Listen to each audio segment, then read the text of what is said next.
dutangiye inkuru yacu hari abadamu babiri barimo baraganira, umwe yitwa Nancy undi yitwa Fiona.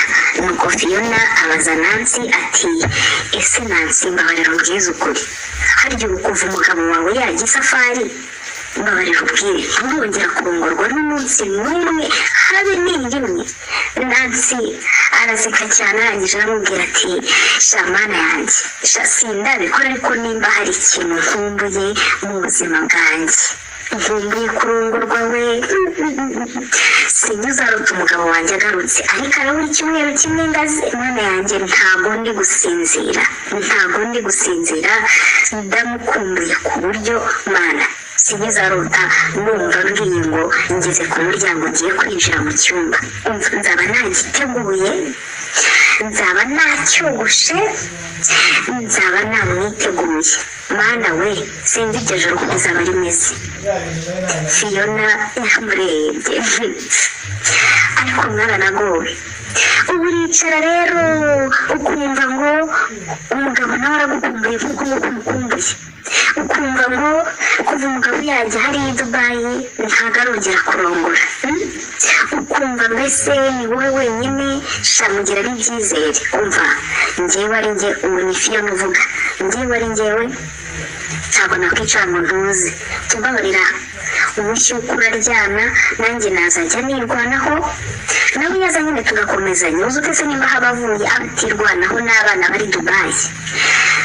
Nancy yarasetse arangije aramubwira ati rero njyewe mu buzima niba ari uko umugabo wanjye yanshatse ndi isugi sha ndumva ibyo bitanshishikaje cyane, mba numva nta n'umugabo n'umwe umurenze muri kiriya gikorwa, sinzi impamvu.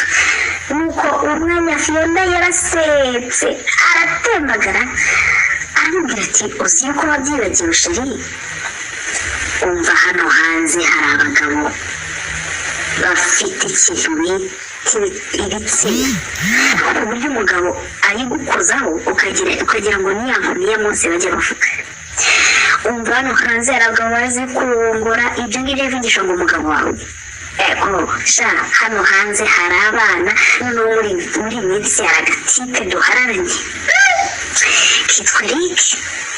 Umwanya Nancy yahise acambije ngo Fiona aramubwira ati ariko Fiona njyewe ibintu byawe mwana nimba ugiye kumbwira sitori wa muhungu wabwiye mwahuriye mu kabari icecekere pe, njye ntabwo numva ukuntu uca inyuma umugabo wawe ukajya kuryamana n'ubusore nka buriya ukabutamo amafaranga kandi ufite umugabo. Uwo mwanya Fiona ati erega bano bagabo bacu iyo bamaze gusaza ntabwo baba bakibishoboye, reba uriya mugabo wanjye iriya nda afite uzumva yanezeza koko nuko ari agasore kabigenza. Shagi reka twishime tukiriho wa mugore we ntiwamenya, reka twishime twinjoyinga ubuzima dufite amafaranga yacu nta kibazo. uwo mwanya Nancy we yarumiwe gusa ariko n'inshuti ye nta kundi, nawe aricara akavuga uti niko tugutunze nta kundi. Gusa Nancy ni umudamu utuje, ni umudamu witonda, ni umudamu ndetse mwiza pe. Ntibyatinze bavuye aho ngaho, bari muri lunch bari kurya ibya saa sita, n'abadamu babiri bakorana n'inshuti basubira mu kazi. Iminsi yarihiritse rero, ku munsi wa gatandatu umugabo wa Nancy agomba kuva mu kazi. Twageze ku munsi wa gatandatu, Nancy mu gitondo ubwo yari aryamye mu masaa 2 za mu gitondo, ni muri weekend ntabwo yakoze, yagiye kubona nimero yanditseho my lovely husband iramuhamagaye. uwo mwanya yaritabye n'urugwiro n'urukumbuzi, aritaba ati karame mugabo mwiza, mugabo nkumbuye. Umugabo ati waramutse neza sheri? Nancy ati uraho. Umugabo ati ndaza kugera imuhira nka saa 12 z'umugoroba, nageraga ngo mbanze mbikubwire ntaza kuza ngutunguye, muhekere bya bindi uze nkunda. Nancy aramubwira ati sheri ndagukumbuye cyane sinyira tugeze ahangaha. Umugabo ati nanjye ndagukumbuye, gusa uburyo umugabo ari gusubiza mu by'ukuri ntabirenze, wagira ngo ntabwo waciyemo amezi 3 batabonana. Urumva umugabo nta kintu umubwiye, ntabwo bimushishikaje. Nancy rero ubu mwanya yahise ava mu yirukanka arabanza yica icyara aranezerwa, ubona yuko yishimiye kongera kwakira umugabo we mu rugo. Nancy uwo mwanya yahise abyuka atangira gukora amasuku mu cyumba, arakoropa nuko asasa amashuka y'umweru dede, udusego twa pinki, utuntu twose araduhindura, ibintu byose abikorera isuku, tuwarete aroza, arakoropa. Mu by'ukuri yari yiteguye umugabo we ndetse cyane yari amukumbuye. Ibyo birangiye Nancy yagiye muri salo, nuko areba hano mu gatiriwari abika sizo, abika miriwari, jirete n'akarwa kabogisi gatoya, akuramo udukoresho two kwikoreraho isuku. Arangije asubira mu cyumba arasasa, afata akenda agasasa ku gitanda, arangije yicaraho afata miriwari atangira kwiyogosha cyangwa se icyo twakwita gukuraho insya mu kinyarwanda cyeruye. Yatangiye kwiyogosha nk'uko yari yavuze ati nzaba nacyogoshe, nzaba nakidekuye. Nancy yikoreye isuku, reka sinakubwira, umudamu aracyogosha, ni ku muriro uri kumuzamukamo, arimo aribuka ibihe byiza asanzwe agirana n'umutware we, akavuga uti mugabo wanjye urajya hano ryari.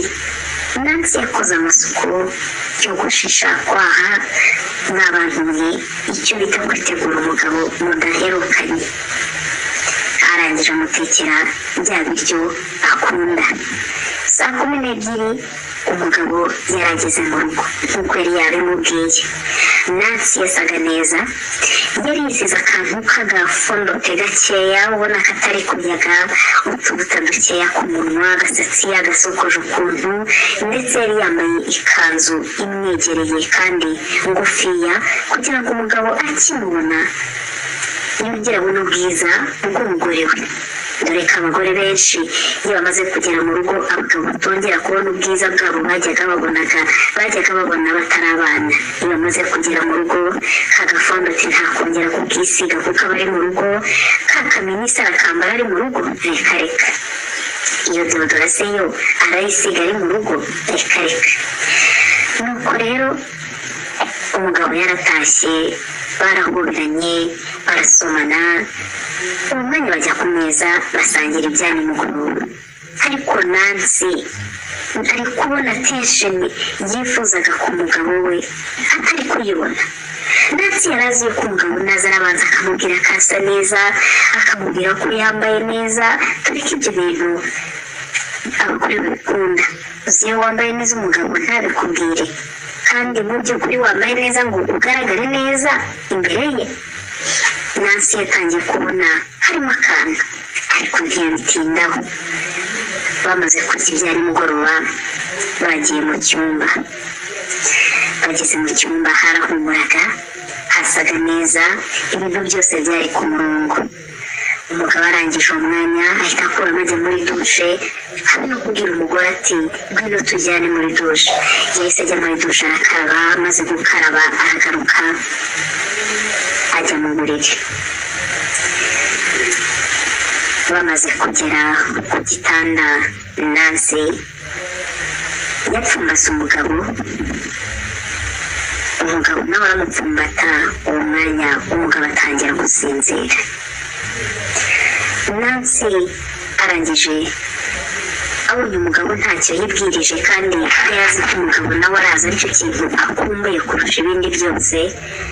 Nancy yatangiye kumukabakaba, aravuga uti ubwo mbona atibwirije, reka njyewe noneho mubanze. Nancy yatangiye gukabakaba umugabo we, aramukorakora, amukora ku myanya y'ibanga, amukora ahantu hose umugabo hashize umwanya nk'iminota nk'itanu abwira Nancy ati reka ndyame ndananiwe tuzabikora ejo. Nancy yarababaye ndetse rwose ntibyatinze kuko mu minota ibiri nyuma y'uko abwiwe ko bazabikora ejo umugabo yatangiye gufurura arasinzira. Nancy yabuze ibitotsi arabyuka aragenda yicara muri salo saa yine za nimugoroba. uwo mwanya yicaye mu ntebe yumva biramurenze, mu by'ukuri yabuze uti uyu mugabo nyamara yarahindutse. niyo misiyo umugabo yari agiyemo ya mbere nibwo umugabo we yari amugiye kure. Nancy amaze kwicara muri salo yafashe telefone ajya mu mafoto. hari ubu videwo yari afitemo abantu barimo bararyamana, atangira kureba ka kavidewo. uko akareba akumva urukumbuzi ruramwishe, ndetse uko akareba akumva agiye kurangiza ahubwo kuko yari ameze nabi bimwe bikabije. yari yabyishyizemo, yarazi yuko iryo joro atari burare gutyo. uko yakomeje kureba ku kavidewo yatangiye kwikabakaba we ubwe ku giti cye. umugore atangira kwikora ku mabere, ari nako agenda amanuka agerageza kwikora ku myanya y'ibanga. ese Nancy yaba agiye kwikinisha? kandi mu by'ukuri umugabo yaramwemereye ko mu gitondo baraza kugira icyo bakora. mu kanya turaza kubagezaho igice cya kabiri cy'inkuru yacu.